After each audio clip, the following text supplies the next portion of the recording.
Start करते हैं।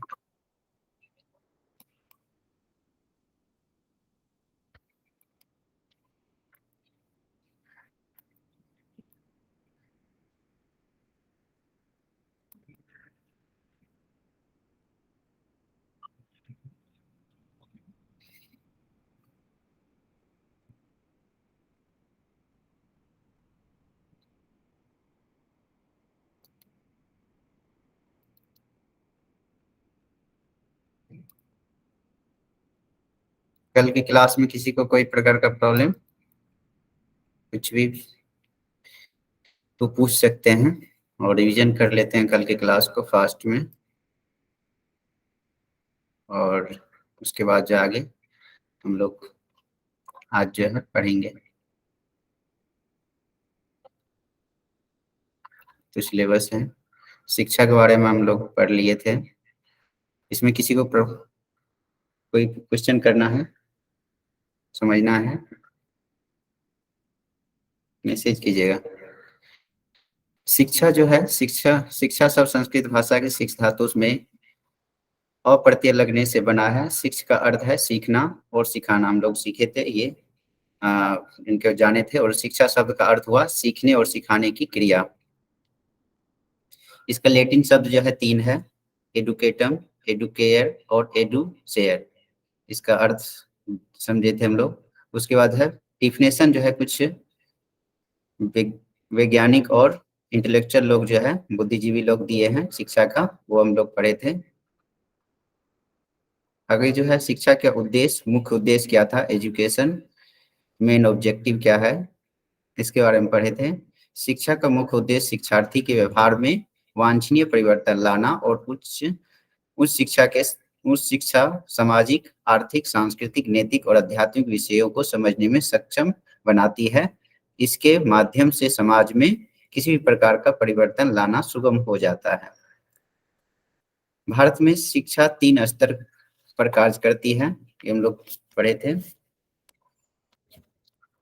प्राथमिक, माध्यमिक और उच्च। भारत में उच्चतर शिक्षा तंत्र, उसका जो एक हायर एजुकेशन सिस्टम जो है, सिस्टम क्या है, सिस्टम इन इंडिया। तो माध्यमिक स्तर के बाद मौजूद शिक्षा के विभिन्न क्षेत्रों से जुड़े शिक्षण संस्थान उच्चतर शिक्षा के अंतर्गत आते हैं। माध्यमिक स्तर के बाद जो है मौजूद शिक्षा के विभिन्न क्षेत्रों से जुड़े शिक्षण संस्थान, जितने भी माध्यमिक स्तर के बाद जो है जो भी शिक्षण संस्थान होते हैं वो उच्चतर शिक्षा के अंतर्गत आते हैं। विश्वविद्यालयों का सार उच्चतर शिक्षा को सबसे बढ़िया तरह से प्रतिबिंबित करता है। यहाँ मानवीय विचारों का अंकुरण होता है और रचनात्मकता से अभिप्रेरित दिमागों की एक दूसरे से अंतःक्रिया होती है। पहले से स्थापित हर प्रकार के सत्य के प्रति आलोचनात्मक रवैया अपनाया जाता है ताकि नई ज्ञान की खोज या वृद्धि हो सके। इसमें हम लोग पढ़े थे कि शिक्षा जो है एक तरह से विश्वविद्यालय की, एक तरह से जो है हायर एजुकेशन का शिक्षा की सबसे बढ़िया प्रतिबिंबित है, सबसे अच्छा एक तरह से व्यक्त करने का, या उसको वहाँ पर जो है सभी जो अपने स्तर का एजुकेशन को बढ़ाते हैं। और मानवीय विचारों का अंकुरण होता है, वहाँ पर अपने विचार जो है, नए नए विचार का अंकुरण होता है, मतलब कि वहाँ नए नए विचार जन्म होते हैं, नए और आविष्कार रिसर्च होते हैं विश्वविद्यालय में। और रचनात्मक कंस्ट्रक्टिव होते हैं, और रचनात्मक से अभिप्रेरित मोटिवेट होकर, अभिप्रेरित में मोटिवेट होता है, अभिप्रेरित दिमागों की एक दूसरे से अंतःक्रिया होती है, इंटरेक्टिव होते हैं, एक दूसरे से डिस्कशन होता है। तो उससे क्या होता है, नए ज्ञान की वृद्धि होती है। पहले से स्थापित हर प्रकार की सत्य के प्रति आलोचनात्मक क्रिटिसिज्म रवैया अपनाया जाता है ताकि नई ज्ञान की खोज या वृद्धि हो सके। भारत में उच्चतर शिक्षा का इतिहास, ये भी हम लोग कल पढ़ चुके हैं, history of higher education in India. प्राचीन भारत में विकसित हुई शिक्षा को वैदिक प्रणाली के रूप में जाना जाता है। एंशियंट टाइम में जो है भारत में जो एजुकेशन था वो वैदिक प्रणाली के रूप में जाना जाता है। उस टाइम में जो है गुरु शिष्य परंपरा थी और श्रवण मनन निधिध्यासन पर आधारित शिक्षा थी। इनका परम लक्ष्य आत्मज्ञान की प्राप्ति थी ताकि संसारिक बंधनों से बड़े परमात्मा को प्राप्त कर सके। उसके बाद जो है उसी टाइम से वैदिक काल से ही गुरुकुल शिक्षा ये पद्धति चल रही थी, गुरुकुल शिक्षा पद्धति। गुरुकुल शिक्षा पद्धति तब मैकाले आने के बाद जो है हटा है। उससे पहले जो है ये लॉर्ड मैकाले के बाद जो है ये कॉन्वेंट और स्कूल का ये जो है प्रावधान शुरू हुआ था। उससे पहले गुरुकुल पद्धति ही थी।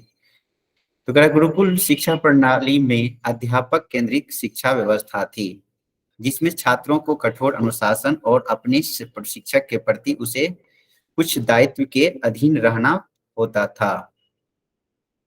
गुरुकुल में जो है टीचर सेंट्रिक एजुकेशन था, उसमें जो है अनुशासन कठोर थे, दंड भी दिए जाते थे छात्रों को। अभी तो दंड मना कर दिया गया है बच्चों को, लेकिन पहले जो है दंड मिलते थे बच्चे गलती करते थे तो। और अपने शिक्षक के प्रति उसे कुछ दायित्वों के अधीन रहना होता था। जो शिक्षक ड्यूटी देते थे उसको निर्वहन करना पड़ता था सभी छात्र। दुनिया का प्रथम विश्वविद्यालय बोले थे, बताए थे कि तक्षशिला विश्वविद्यालय उस टाइम में था और प्राचीन टाइम में। और यह जो है 700 ईसा पूर्व मतलब 3000 वर्ष पूर्व में स्थापित हुई थी। उसके बाद एक और विश्वविद्यालय बहुत फेमस थे, नालंदा विश्वविद्यालय, आप लोग जानते होंगे 5वीं शताब्दी में इसकी स्थापना हुई थी। और भारत में अंग्रेजी उच्चतर शिक्षण संस्थान की शुरुआत कलकत्ता में सन 1817 में स्थापित हिंदू कॉलेज की स्थापना के साथ शुरू हुई। हिंदू कॉलेज की स्थापना के साथ शुरू हुई। भारत में यूरोपीय शैली पर आधारित यह पहला शिक्षण संस्थान था। यहाँ पर जो है लॉर्ड मैकाले डिस्कशन करके यहाँ पर जो है पहला जो है हिंदू कॉलेज की स्थापना किए थे। और यहाँ पर वो क्या किए, यूरोपीय शैली पर आधारित यह पहला शिक्षण संस्थान था। वहाँ जो जैसा यूरोप में एजुकेशन सिस्टम रहता है उसी के अकॉर्डिंग जो है इस कॉलेज में पढ़ाई शुरू करने का पहला एक कॉलेज खोला गया था। और सन 1823 के माउंट स्टुअर्ट एलिफिस्टोन व 1835 के लॉर्ड मैकाले की रिपोर्ट में वर्तमान भारतीय उच्चतर शिक्षण संस्थानों की जड़ें मिलती है। 1835 में जो है 1835 के लॉर्ड मैकाले की रिपोर्ट में वर्तमान भारतीय उच्चतर शिक्षण संस्थान की जड़ें मिलती हैं। इन मिनटों में सुझाव था कि भारतीय में यूरोपीय साहित्य विज्ञान की पढ़ाई उच्च शिक्षण संस्थानों की शुरुआत हो और शिक्षा के माध्यम अंग्रेजी हो।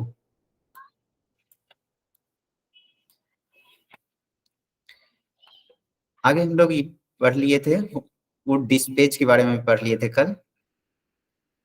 वुड डिस्पैच का जो ईस्वी है 1854।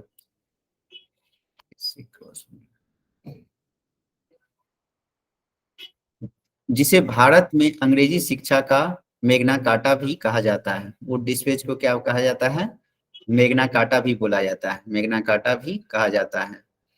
सर चार्ल्स वुड ने अंग्रेजी शिक्षा का प्रचार और महिलाओं की शिक्षा पर जोर देने के लिए 1854 ईस्वी में तत्काल गवर्नर जनरल लॉर्ड डलहौजी को एक पत्र लिखा जिसे वुड का घोषणा पत्र कहा जाता है।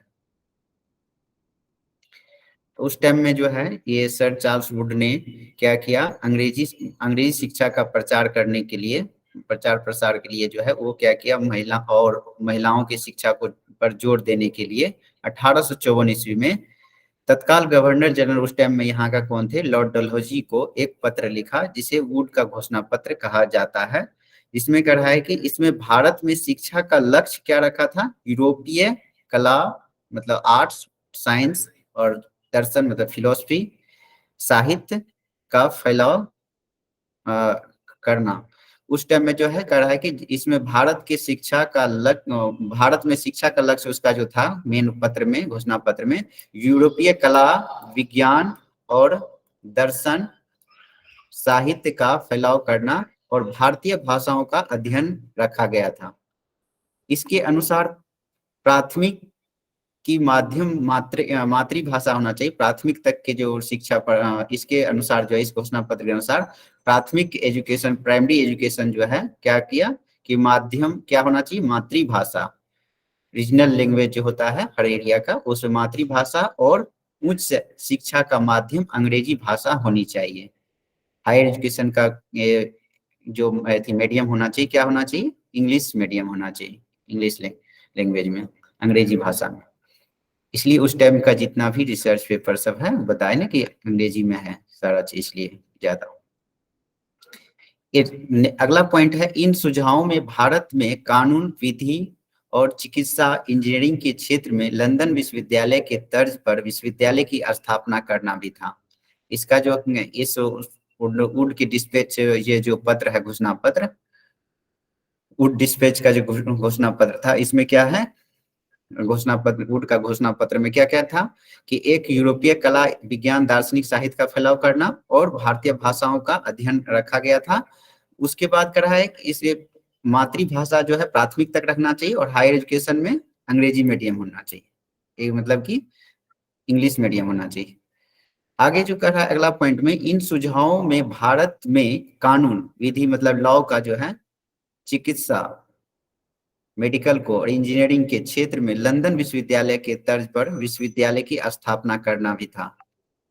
और लंदन के विश्वविद्यालय की जिस वहाँ का जो व्यवस्था है उसी के अकॉर्डिंग जो है यहाँ के जो है विश्वविद्यालय में स्थापना करना था। इसी के दरमियान उसी टाइम में जो है इसके तहत कलकत्ता मुंबई और मद्रास में 1857 ईस्वी में विश्वविद्यालय स्थापित किए गए थे। कलकत्ता विश्वविद्यालय मुंबई विश्वविद्यालय और मद्रास जो है 1857 ईस्वी में जो है ये विश्वविद्यालय स्थापित किए गए थे।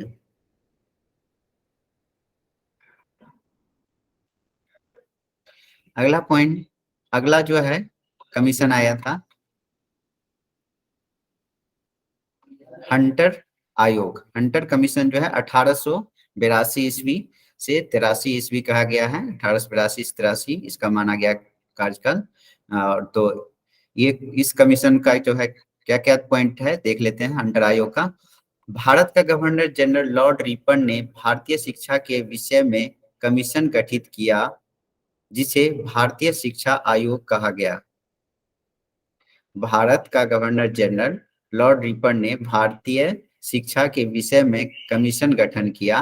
उस टाइम में जो भारत के गवर्नर जनरल थे लॉर्ड रिपन ने भारतीय शिक्षा के विषय में यहाँ के जो एजुकेशन का जो सब्जेक्ट है उसमें कमीशन गठन किया एक कमिटी गठित किया जिसे भारतीय शिक्षा आयोग कहा गया है। जिसे क्या कहा गया है दूसरा नाम इसका भारतीय शिक्षा आयोग। विलियम हंटर की अध्यक्षता में आयोग का गठन होने के कारण इसका नाम हंटर कमीशन आयोग पड़ा। ये कहा रहा है कि ये जो है ना विलियम हंटर की अध्यक्षता थी उस टाइम में जब ये कमेटी का गठित किया गया था। तो उस टाइम में विलियम हंटर की अध्यक्षता में आयोग का गठन होने के कारण इसका नाम हंटर कमीशन आयोग पड़ा। आगे जो है प्राथमिक और उच्च शिक्षा के पृथकीकरण पर बल दिया गया था। प्राइमरी और हायर एजुकेशन के पृथकीकरण दोनों को पृथकीकरण अलग करने पर बल दिया गया था। डिवाइड करने पर प्राथमिक और उच्च शिक्षा के पृथकीकरण पर बल दिया गया था। कह धार्मिक शिक्षा को प्रोत्साहन न दिया गया था। यही यहाँ पर एक गलती किए थे ये। और ये कह रहा है कि स्पिरिचुअल को शिक्षा से हटाने का ये कर दिया गया था क्योंकि धार्मिक शिक्षा को प्रोत्साहन न दिया गया था जो कि एजुकेशन में रीढ़ का हड्डी माना जाता है। धर्म स्पिरिचुअल बेस एजुकेशन होना चाहिए। अगला पॉइंट है इस आयोग ने सरकार को महिला शिक्षा पर बल देने को कहा गया था। इस आयोग ने क्या किया कि सरकार को कहा महिला शिक्षा पर बल देने को कहा और उच्च तथा निम्न सभी प्रकार के देशी विद्यालयों को सरकार प्रोत्साहन दे कर है। उच्च तथा निम्न हायर जितना भी है और निम्न सभी प्रकार के देशी विद्यालयों को सरकार को प्रोत्साहन दे सरकार जो से प्रोत्साहन दे। और विद्यालय के अगला पॉइंट है विद्यालय के निर्धन छात्रों को छात्रवृत्ति दी जाए। ये सब अच्छी पॉइंट है जोड़ा था। फिर आगे जो है इस अगला पॉइंट है इस आयोग के तहत 2 विश्वविद्यालय की स्थापना की गई थी उस टाइम में? पंजाब विश्वविद्यालय 1882 ईस्वी तथा इलाहाबाद विश्वविद्यालय 1887 ईस्वी में। हम लोग अभी जो है हंटर आयोग को, हंटर कमीशन को पढ़े, और इसका जो है 1882 से 83 रहा था इस आयोग का, ये गठन हुआ था। और सर लास्ट के वो 2 पॉइंट सर दिखा दीजिए तो एक बार। ये जी, ये स्कॉलरशिप वाला और दूसरा। दूसरा है, इस आयोग के तहत 2 विश्वविद्यालय की स्थापना की गई थी। एक पंजाब विश्वविद्यालय 1882 में तथा इलाहाबाद विश्वविद्यालय 1887 ईस्वी में, 1887 में, और पंजाब विश्वविद्यालय जो है 1882 में, पंजाब थैंक यूनिवर्सिटी। यू। ठीक, यहाँ तक कोई प्रॉब्लम किसी को? इसको हंटर आयोग में, या आपको इससे पहले पढ़े थे वुड डिस्पैच, इस सब में कोई प्रॉब्लम है तो बताइएगा। आगे फिर हम लोग पहुंच जाएंगे अब 20वीं शताब्दी में।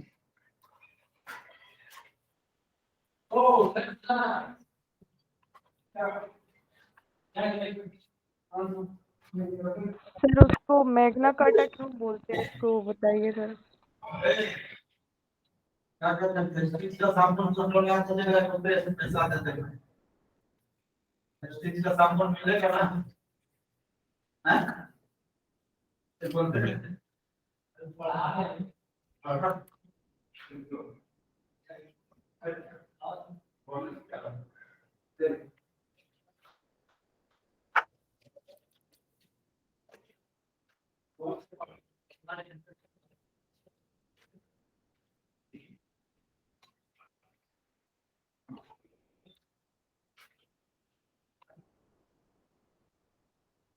ये मैग्ना कार्टा बोले ना इसके बारे में, हाँ वुड की सर यही। डिस्पैच।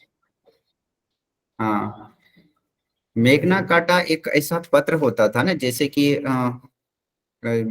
बोल सकते हैं इसको, पत्र है जो कि उसको सभी को मानना पड़ता है। उस पत्र में जो भी लिखता है कि अंग्रेजी शिक्षा, वहां पर एक वुड डिस्पैच में जो है, जिसे भारत में अंग्रेजी शिक्षा का मैग्ना कार्टा भी कहा जाता है। तो एक मैग्ना कार्टा, एक वो देखे होंगे नागफेनी कांट, तो पौधा भी होता है, उसी को इंग्लिश में मैग्ना कार्टा बोला जाता है। और उसी के तहत जो है इसमें बोल रहा है कि ये एक इस तरह का ऐसा पत्र होता है जो कि सभी लोग उसको उस पत्र का बात जो लिखा हुआ है उसको मानना पड़ता है, इस तरह का है। और इसका विशेष रूप, इस पर जो है ना थोड़ा सा हमको ये करना पड़ा, देख के फिर बताएंगे। ऐसे ये एक प्रकार का पत्र है समझिए, इसे भारत के अंग्रेजी शिक्षा का मैग्ना कार्टा भी कहा जाता है। सर चार्ल्स वुड ने अंग्रेजी शिक्षा का प्रचार और महिलाओं की शिक्षा पर जोर देने के लिए 1854 ईस्वी में तत्काल गवर्नर जनरल लॉर्ड डलहौजी को एक पत्र लिखा, जिसे वुड का घोषणा पत्र कहा जाता है। इसी पत्र को जो है क्या कहा जाता है? Magna carta. मैग्ना कार्टा वहाँ इंग्लैंड में कुछ वर्ड होता होगा, इसका किसी मीनिंग होता होगा स्पेशल, ऐसे देख के इसको बताएंगे कल होगा तो नेक्स्ट क्लास में। आगे हम लोग पढ़ते हैं, और कोई डाउट? ऐसे मैग्ना कार्टा से ही आएगा आपको क्वेश्चन, जो भी आएगा तो ठीक है, इसी को याद रखिएगा। ठीक सर।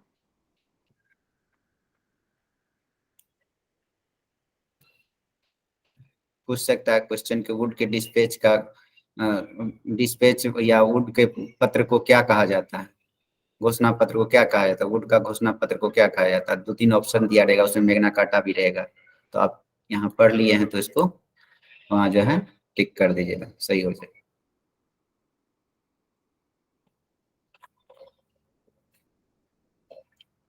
और कुछ उधर पूछना है किसी को, कोई डाउट? नेक्स्ट जो है आगे हम लोग ये अभी कंप्लीट कर लिए हंटर आयोग, उसके बाद जो है भारतीय विश्वविद्यालय आयोग।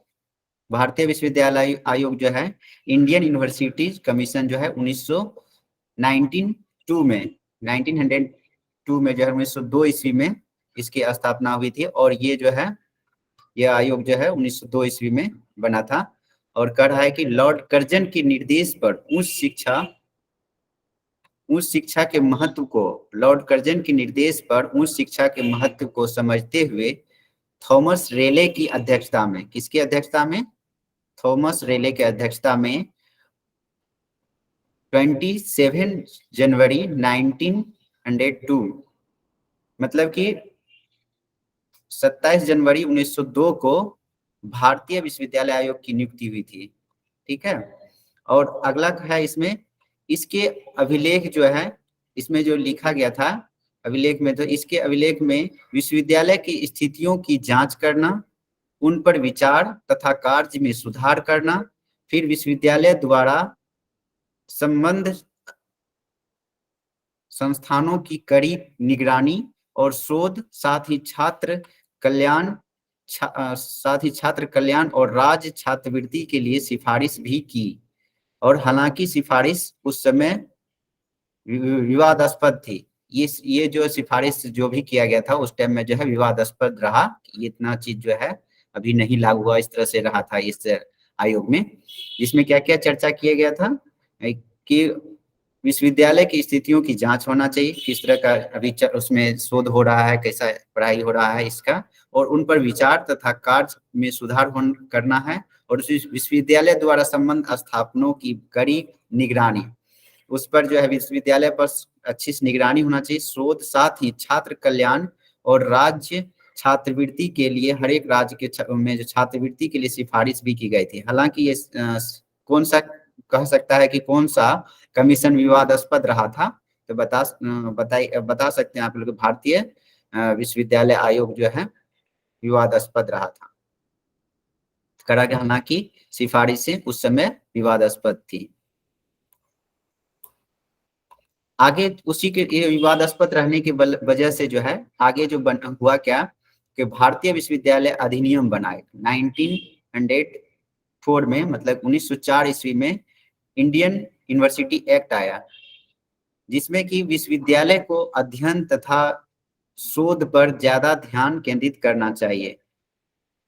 उसमें ये जो अधिनियम आया उसमें कहा गया कि विश्वविद्यालय को अध्ययन तथा शोध पर ज्यादा ध्यान केंद्रित करना चाहिए और अशासकीय कॉलेजों पर सरकार द्वारा नियंत्रण और कड़ा कर दिया गया।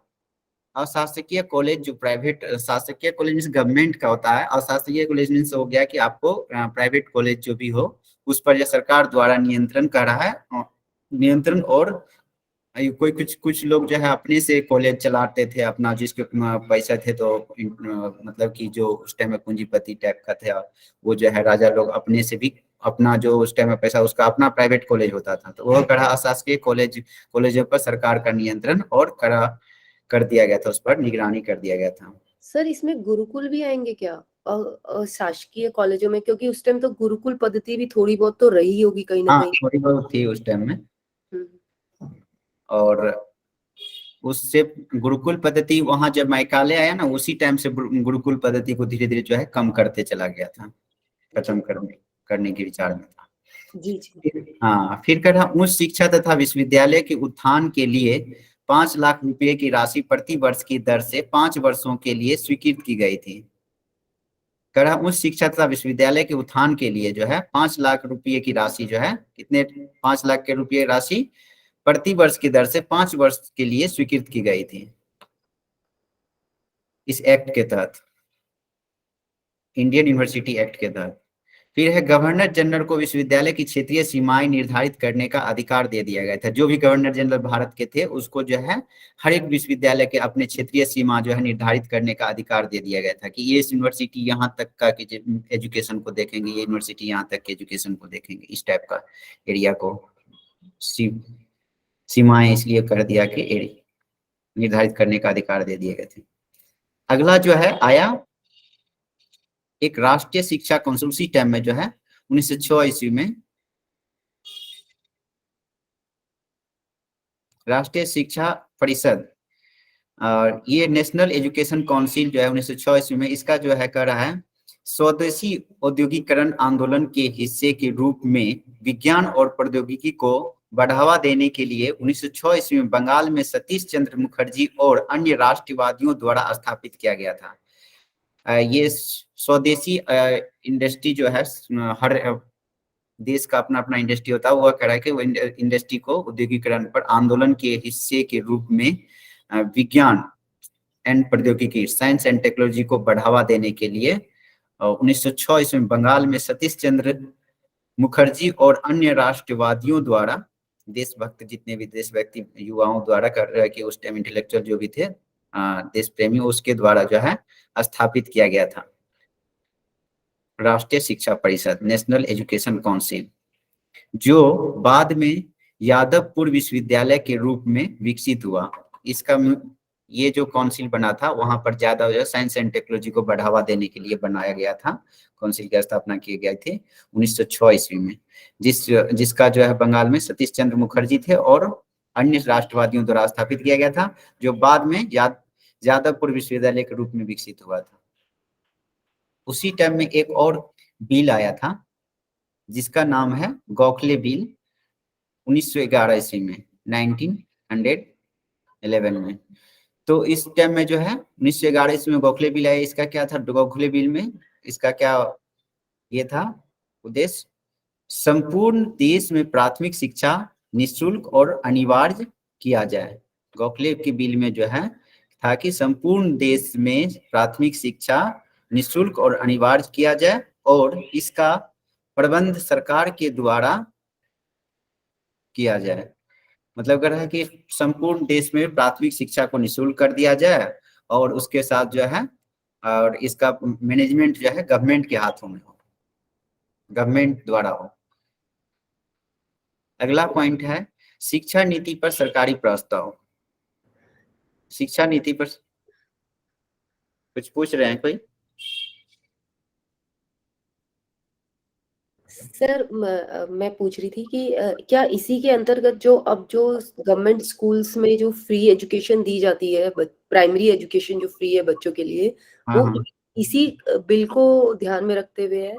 हाँ, इस बिल को भी, और एक हम लोग का संविधान संशोधन हुआ था 1986वां संविधान संशोधन में जो है 2002 में के आसपास जो है 2002 में 6वां संशोधन में 6 वर्ष से लेकर के 14 वर्ष के बच्चों को जो है निःशुल्क एजुकेशन देने की अनिवार्यता कर दी गई थी। इसीलिए जो है निःशुल्क गवर्नमेंट स्कूल में दिया जाता है 6 से 14 वर्ष के बच्चों को। जी ठीक है।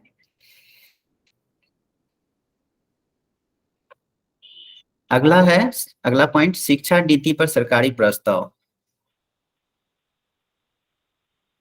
1913 ईस्वी इसका ये जो है शिक्षा नीति पर सरकारी प्रस्ताव आया। कितना? 1913 ईस्वी में सरकार ने प्रत्येक प्रांत में विश्वविद्यालय की स्थापना तथा विश्वविद्यालय में शिक्षण कार्य को प्रोत्साहित करने का भी निर्णय लिया।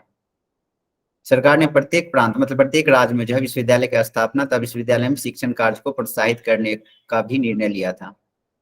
विश्वविद्यालय यूनिवर्सिटी में जो है शिक्षण कार्य को बढ़ावा देना और विश्वविद्यालय का निर्माण करना, ये जो है 1913 में एक तरह से ये किया था, निर्णय लिया था। जैसे ही निर्णय लिया काफी यूनिवर्सिटी और बनने लगी, तब उसको फिर कमांड किया, एजुकेशन का क्वालिटी कम होने लगा तो आगे पढ़ते हैं हम लोग। फिर आया सैडलर आयोग, सैडलर कमीशन जो है ये आपको 1917 ईस्वी में आया। 1917 में ये आयोग की गठन हुआ और इसमें जो है वर्ष 1917 में सरकार ने कलकत्ता विश्वविद्यालय की स्थिति और संभावनाओं के बारे में जांच के लिए सैडलर आयोग की गठित किया गया था। कितने ईस्वी में? वर्ष 1917 ईस्वी में सरकार ने क्या किया, कलकत्ता विश्वविद्यालय की स्थिति, कलकत्ता विश्वविद्यालय की क्या स्थिति है और उसकी संभावनाओं, उसमें क्या और प्रोग्रेस हो सकता है के बारे में जांच के लिए सैडलर आयोग गठित किया गया था। एक कमीशन गठन किया गया था, कमिटी सैडलर आयोग की गठित किया गया था। फिर कह रहा है कि आयोग ने क्वेश्चन पूछ सकता है कि किसके चलते जो है सैडलर आयोग का गठन किया था, तो कलकत्ता विश्वविद्यालय की स्थिति और संभावनाओं की जांच के लिए। ठीक है। अगला पॉइंट है आयोग ने अनुमान लगाया कि यदि विश्वविद्यालय की शिक्षा में सुधार करना है तो इसके लिए पहले माध्यमिक शिक्षा के स्तर में सुधार लाना होगा। आयोग ने निर्णय लिया कि विश्वविद्यालय में सुधार लाना है। आयोग ने अनुमान लगाया कि यदि विश्वविद्यालय में शिक्षा में सुधार लाना है तो इसके लिए क्या करना पड़ेगा, पहले माध्यमिक शिक्षा के स्तर में सुधार लाना होगा, प्राइमरी एजुकेशन को ठीक करना होगा। इसके इस आयोग ने जो है, इस कमीशन में कर रहा है कि इसमें उच्चतर माध्यमिक वही 10+2 को बोला जाता है। इसमें उच्चतर माध्यमिक और डिग्री कॉलेजों के पृथकीकरण की सिफारिश की गई थी। दोनों को अलग करने की बात की गई थी। डिग्री कॉलेज मीन्स ग्रेजुएशन का कॉलेज जो है, स्नातक का जो कॉलेज है, उसको अलग करने की बात की गई थी। और इसी में जो है, इस आयोग ने विद्यार्थियों को उच्चतर माध्यमिक परीक्षा के पश्चात त्रिवर्षीय पाठ्यक्रम के लिए विश्वविद्यालय में दाखिला लेना चाहिए। हाँ, कह रहा है कि ऐसा तैयार करने के लिए कह रहा है कि विद्यार्थियों को उच्चतर माध्यमिक परीक्षा के पश्चात, उच्चतर माध्यमिक के बाद जो है त्रिवर्षीय, मतलब कि ये डिग्री कॉलेज में पाठ्यक्रम के लिए विश्वविद्यालय में दाखिला लेना चाहिए। यह निम्न प्रकार से किया जाना चाहिए। अब किस प्रकार से वो दाखिला लेंगे उसका बता रहा है कि, और लिखे हुए ए में, विश्वविद्यालय स्तर के लिए विद्यार्थियों को तैयार करें। मतलब कि ग्रेजुएशन में एडमिशन के लिए उसको प्रिपेयर करे, उसको एंट्रेंस हो उसका एक तरह से, उसके बाद ही जो है वो एक तरह से स्नातक में एडमिशन ले सकते हैं। विश्वविद्यालय स्तर के लिए विद्यार्थियों को तैयार करके, उसके बाद बी में है, उच्चतर माध्यमिक शिक्षा के पश्चात स्नातक की उपाधि के लिए त्रिवर्षीय शिक्षा की व्यवस्था होनी चाहिए। उच्चतर माध्यमिक के बाद जो है उच्चतर माध्यमिक शिक्षा के पश्चात स्नातक की उपाधि के लिए, स्नातक में वही डिग्री प्राप्त करने के लिए या प्रतिष्ठित जिस सब्जेक्ट में वो प्राप्त करने के लिए ये करता है, मतलब पश्चात जो है उपाधि के लिए त्रिवर्षीय शिक्षा की व्यवस्था होनी चाहिए। 3 साल की शिक्षा की व्यवस्था होना चाहिए जिस सब्जेक्ट में वो प्रतिष्ठा प्राप्त करना चाहता है, स्नातक करना चाहता है। फिर उसके बाद विश्वविद्यालय से संबंधित नियम बनाते समय कठोरता नहीं होनी चाहिए। थोड़ा कह रहा है कि विश्वविद्यालय से संबंधित नियम जो है वो कठोरता नहीं होना चाहिए, फ्लेक्सिबल होना चाहिए। फिर कह रहा विश्वविद्यालय के शिक्षकों के चयन के लिए एक विशेष चयन समिति का सुझाव दिया गया था। अगला पॉइंट, विश्वविद्यालय के शिक्षकों के चयन के लिए जो है एक विशेष चयन समिति, एक विशेष जो है चयन कमेटी जो है होना चाहिए, विशेषज्ञ लोग की कमेटी होना चाहिए, वही जो है टीचर को सिलेक्ट करेंगे।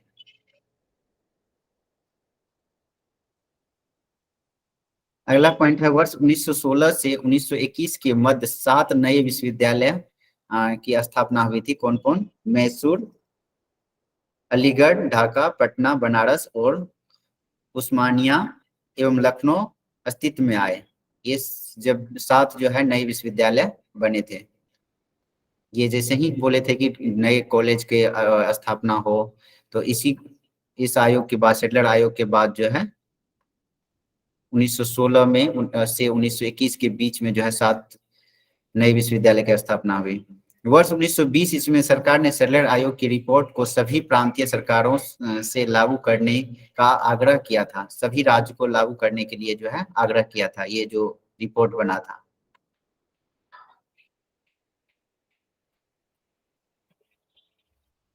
सेटलर आयोग में कुछ पूछना ही है, इसमें कुछ किसी को जो है समझना है सेटलर आयोग में, कोई डाउट?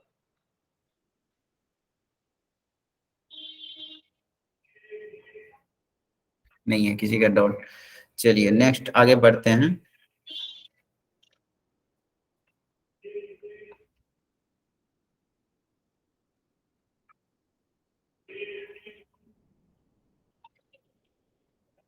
शांति निकेतन संस्थापक, शांति निकेतन जो है इसके संस्थापक, शांति निकेतन की स्थापना 1901 ईस्वी में हुई थी। संस्थापक थे रविंद्रनाथ टैगोर।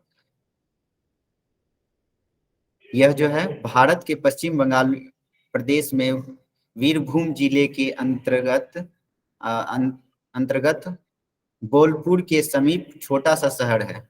ये शांति निकेतन जो कहाँ है, भारत के पश्चिम बंगाल प्रदेश में। कौन से प्रदेश में, कौन से राज्य में? पश्चिम बंगाल के प्रदेश में वीरभूम जिले के अंतर्गत बोलपुर के समीप छोटा सा शहर है।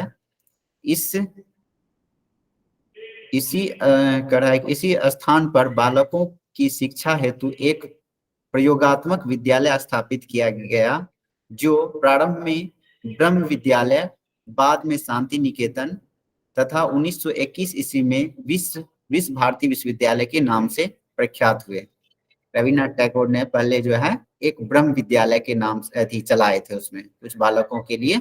वो बाद में जो है शांति निकेतन उसका नाम रखा गया, शांति निकेतन था। फिर 1921 ईस्वी में जो है यह विश्व भारती विश्वविद्यालय के नाम से प्रख्यात हो गए। और इसी में जो ये विश्व भारती विश्वविद्यालय जो है 1921 ईस्वी में स्थापना हुआ। पूछता है विश्वविद्यालय विश्व भारती विश्वविद्यालय की स्थापना कभी भी, तो 1921 ईस्वी में इसको स्थापना की। यह जो है यह भारत के केंद्रीय विश्वविद्यालयों में से एक है। इसका जो ये होता है चांसलर, इसका चांसलर होता है प्रधानमंत्री। और सब पॉइंट इसमें देख लीजिएगा विश्व भारती के बारे में, उसको ऐड कर लीजिएगा। आगे जो है वर्ष 1925 ईस्वी में अगला पॉइंट है, वर्ष 1925 ईस्वी में इंटर यूनिवर्सिटी बोर्ड की स्थापना की गई, जिसका नाम बाद में परिवर्तित होकर भारतीय विश्वविद्यालय संघ, एसोसिएशन ऑफ इंडियन यूनिवर्सिटी हो गया। इंटर यूनिवर्सिटी बोर्ड की स्थापना कब हुई? 1925 ईस्वी में। वर्ष 1925 ईस्वी में इंटर यूनिवर्सिटी बोर्ड की स्थापना की गई, जिसका नाम बाद में परिवर्तित होकर भारतीय विश्वविद्यालय संघ, एसोसिएशन ऑफ इंडियन यूनिवर्सिटी हो गया। अभी भी है। इस संस्थान के अंतर्गत सभी विश्वविद्यालयों के बीच शैक्षिक, सांस्कृतिक और संबंधित क्षेत्रों के बारे में सूचना का आदान प्रदान करना अब भी काफी महत्वपूर्ण योगदान दे रहे हैं।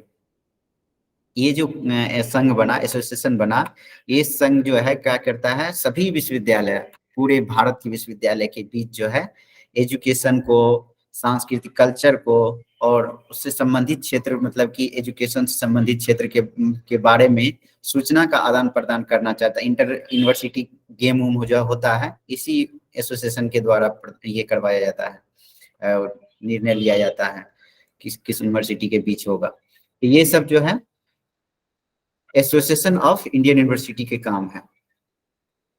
अब भी काफी महत्वपूर्ण योगदान दे रहे हैं यूनिवर्सिटी, ठीक है, वर्तमान में। तो ये सॉरी यूनिवर्सिटी बोल रहे हैं, एसोसिएशन, भारतीय विश्वविद्यालय संघ। एक और कमेटी के बारे में पढ़ लेते हैं, टाइम अभी है। हर्टग समिति, हर्टग कमेटी में जो है इसकी स्थापना कब हुई थी? 1929 ईस्वी में। शिक्षण संस्थाओं की संख्या में अंधाधुंध वृद्धि के कारण, उस टाइम में दे दिया कि शिक्षण संस्थान बढ़ना चाहिए, विश्वविद्यालय बढ़ना चाहिए, तो उसी के बदल जो है काफी शिक्षण संस्थाओं की संख्या में अंधाधुंध वृद्धि होने के कारण शिक्षा के स्तर में गिरावट आने लगी। शिक्षा में हुए विकास के संदर्भ में रिपोर्ट देने के लिए वर्ष 1929 ईस्वी में 1929 में सर फिलिप हर्टग की अध्यक्षता में एक समिति की नियुक्ति की गई। इस समिति की प्रमुख सिफारिश निम्नानुसार थी। किसकी अध्यक्षता में? सर फिलिप हर्टग की अध्यक्षता में 1929 ईस्वी में एक कमेटी बनाया गया, समिति की नियुक्ति की कमेटी बनाई गई, जिसका सिफारिश निम्न था। क्या क्या था देखते हैं हम लोग आगे पॉइंट। पहला पॉइंट है कि समिति ने प्राथमिक शिक्षा की महत्ता पर बल दिया, लेकिन अनिवार्यता या शीघ्र प्रसार को अनुचित बताया।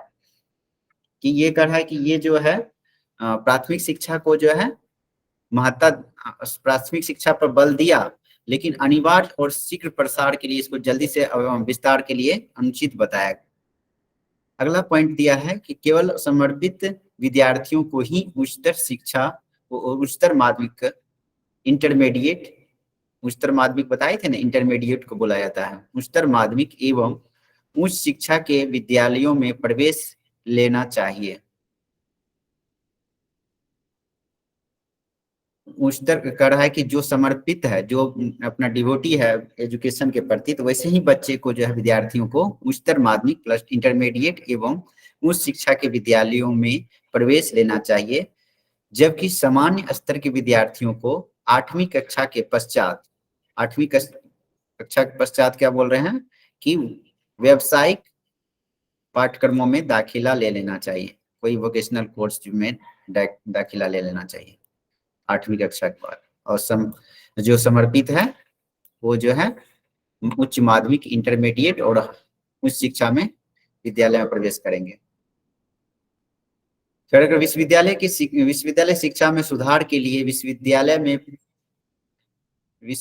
में प्रवेश संबंधित नियम अत्यंत कड़े होनी चाहिए। कह रहा विश्वविद्यालय शिक्षा में प्रवेश के लिए विश्वविद्यालय में प्रवेश संबंधित नियम अत्यंत कड़े होनी चाहिए। ऐसे नहीं एडमिशन हो जाना चाहिए, सभी का कुछ नियम होना चाहिए, तभी जो है विश्वविद्यालय में एडमिशन होना चाहिए, प्रवेश होना चाहिए, वही बात। नेक्स्ट जो है एक और योजना आया उसी टाइम में 1937 में, वर्धा शिक्षा योजना। वर्धा शिक्षा योजना 1937 ईस्वी में, 1937 ईस्वी में Wardha scheme of education. Point है इसमें कि पहला पॉइंट है अक्टूबर 1937 में कांग्रेस ने शिक्षा पर एक राष्ट्रीय सम्मेलन वर्धा में आयोजित किया। कांग्रेस ने कब जो है कहाँ पर आयोजित किया था? वर्धा में आयोजित किया था, इसलिए वर्धा शिक्षा आयोग इसका नाम रखा गया था। कब? 1937 ईस्वी में कांग्रेस ने शिक्षा पर एक राष्ट्रीय सम्मेलन वर्धा में आयोजित किया, जिसको वर्धा शिक्षा आयोग बोलते हैं। इस सम्मेलन में पारित किए गए प्रस्ताव के अंतर्गत आधार शिक्षा, बेसिक एजुकेशन पर राष्ट्रीय नीति बनाने के लिए डॉक्टर जाकिर हुसैन की अध्यक्षता में एक समिति गठित की गई। डॉक्टर जाकिर हुसैन की अध्यक्षता में एक समिति गठित की गई। इस समिति के गठन का मूल उद्देश्य था गतिविधियों के माध्यम से शिक्षा प्राप्त करना, एक्टिविटी के माध्यम से शिक्षा प्राप्त करना था। इस योजना में निम्न प्रावधान थे। क्या क्या प्रावधान थे इसको देखते हैं हम लोग। पाठ्यक्रम में आधार दस्तकारी को सम्मिलित किया जाए। पाठ्यक्रम में, करिकुलम में जो है आधार दस्तकारी को सम्मिलित किया जाए। इसको आप लोग नहीं समझे होंगे। आधार दस्तकारी वो हस्तकृत कोई वस्तु निर्माण किया जाता है उसको बोला जाता है। और चाहे क्या कहते हैं आप, हाथ से जो बनाया हुआ होता है ना, इसलिए लिखा हुआ है दस्तकारी। हस्तकृत वस्तु को कोई भी निर्माण करते पाठ्यक्रम में ऐसा होना चाहिए कि जो कि उसमें जो है कुछ चीज ऐसा सीखे जो अपने हाथ से विद्यार्थी बना सके, चाहे पेंटिंग हो, चाहे क्या कहते हैं मिट्टी का हो, बर्तन हो, चाहे और कुछ भी एक्टिविटी, बहुत सारा चीज आता है वो सब।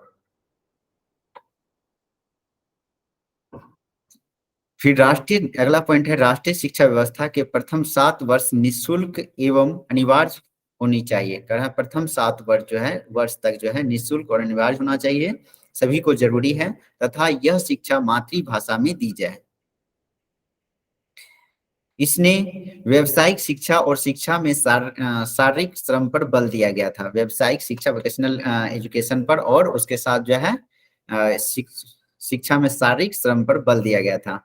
वो पढ़ाई भी करे, उसके साथ जो है फिजिकल एक्टिविटी भी करे, प्रैक्टिकल नॉलेज के साथ कुछ वर्क करे, चाहे वो होता है ना ITI एजुकेशन डिप्लोमा भी कर रहा है, उसके साथ साथ जो है कुछ वर्क भी कर रहा है कुछ लोग, तो उस तरह से ITI हो गया, डिप्लोमा हो गया, इसमें जो है इसी टाइम में इस पर जोर दिया गया था। शिक्षा अगला जो है कमेटी, ये कमेटी नहीं है, ये अगला जो है ये है शिक्षा के सार्जेंट योजना में उसका स्थापना जो है शिक्षा के सार्जेंट योजना 1944 ईस्वी। इसमें है दिया हुआ, इसमें भी पॉइंट है। सार्जेंट योजना में वर्ष 1944 में केंद्रीय शिक्षा मंत्रणा मंडल, central advisory board of education ने शिक्षा की एक राष्ट्रीय योजना तैयार की, जिसे सार्जेंट योजना के नाम से जाना जाता है। केंद्रीय शिक्षा मंत्रणा मंडल ने central advisory board of education के एजुकेशन ने शिक्षा की एक राष्ट्रीय योजना तैयार की, एक राष्ट्रीय प्लानिंग किया, नेशनल लेवल का प्लानिंग तैयार की, जिसे सार्जेंट योजना के नाम से जाने जाता है।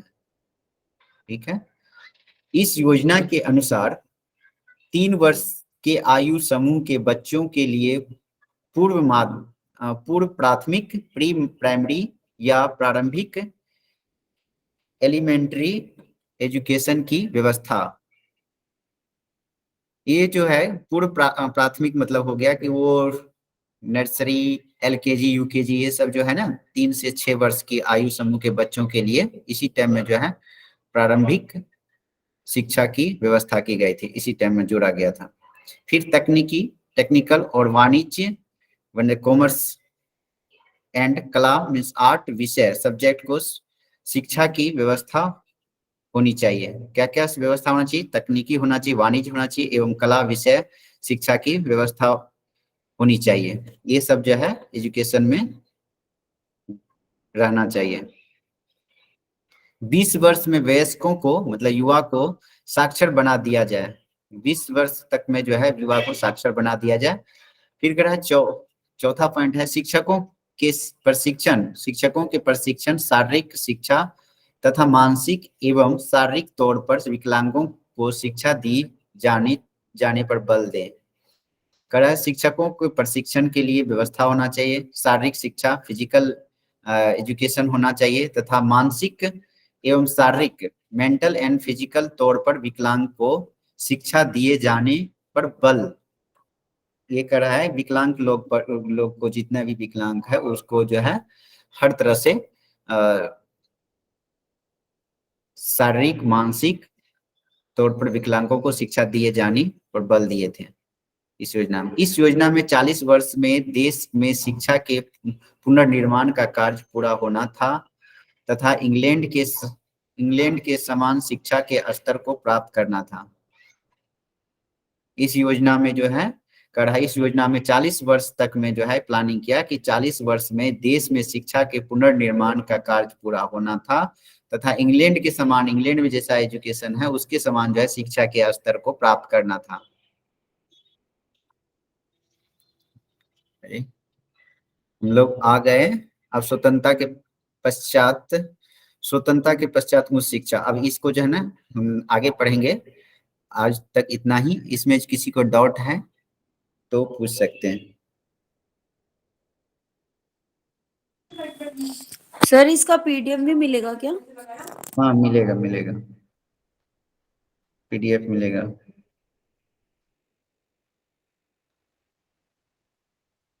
मीडियम प्रॉब्लम आ रही है क्लास में, नहीं आप लोग को इंग्लिश मीडियम वाले ज्यादा लोग हैं, लेकिन अच्छे से ध्यान से सुनिएगा तो भावनात्मक रूप से तो समझ लीजिएगा।